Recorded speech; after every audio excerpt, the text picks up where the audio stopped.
Welcome to Man Does Tech, where I solve the problems you didn't even know you had. You start by securing the raw materials, download the TikTok or save it as a draft, and export the audio immediately. Once done, gather the source clips and B-roll that match the same aspect ratio and frame rate. This prevents timing drift. Make sure to mark the exact timestamps where cuts, speed changes, or transitions occur so you can reproduce them precisely. You'll use these markers as a roadmap when you import everything into your editor, so don't skip this step. You now rebuild the edit. Place the audio on the timeline and lock it so nothing slips.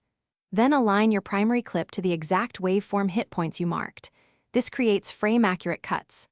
Once aligned, add speed ramps and trim with J and K to match motion.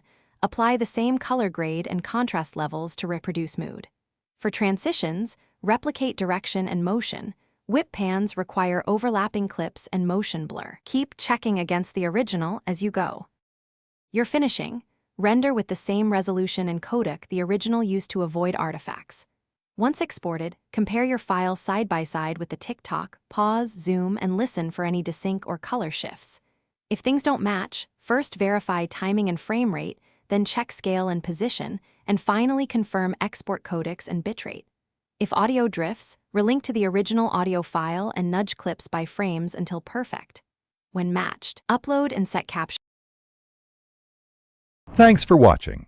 If you found this helpful, don't forget to like and subscribe.